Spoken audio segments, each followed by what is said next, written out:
Hi guys, we're Team 22 Degrees and our team consists of Evelyn, Jordan, Dwee, Lynn and Jamesy. Today we'll be talking about Bridges' transition model. This transition model was brought about by William Bridges and developed and published in his transition model book, Managing Transitions. The model highlights the difference between change and transition. Change happens to people. Transition, on the other hand, is internal. It's what happens inside people's minds when they're presented with change.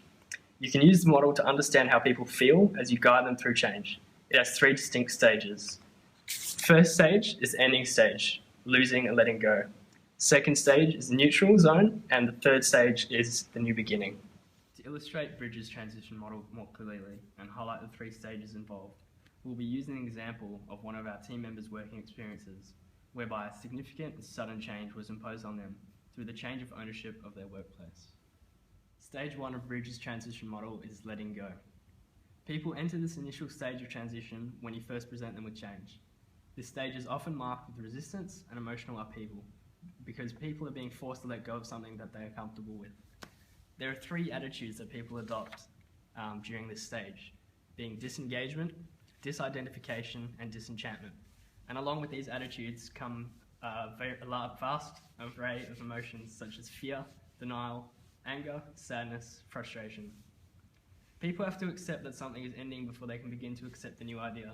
If you don't acknowledge the emotions that people are going through, you will likely encounter resistance throughout the entire change process. As mentioned, our team members' company experienced a sudden change in ownership.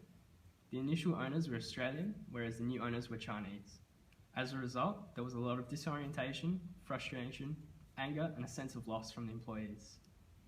This was due to incredibly different management style, the forcing employees to do extra work and work outside of their job descriptions, along with the fact that the new managers didn't value employees' opinions at all.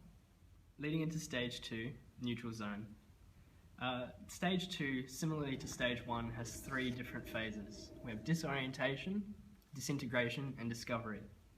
In this stage, people affected by the change are often confused, uncertain, and impatient. Depending on how well you're managing the change, they may also experience a higher workload as they get used to new systems and a new way of working. Think of this phase as the bridge between the old and the new.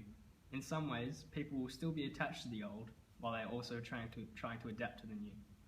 Here, people might experience resentment towards the change initiative, low morale, low productivity, anxiety about their role, status or identity, and skepticism about the change initiative.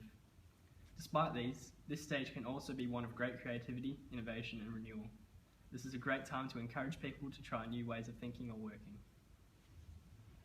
In continuation to our example, our team member began lacking motivation to go to work and would continually compare the current situation to the old whilst feeling resentful.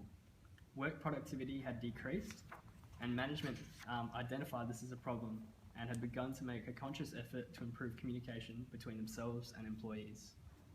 And the last stage in Bridges' transition model is the new beginning. The last transition stage is a time of acceptance and energy. People have begun to embrace the new change initiative and they're building the skills they need to work successfully in the new way. And they're starting to see early wins from their efforts. At this stage, people are likely to experience high energy, openness to learning, and renewed commitment to their group or their role.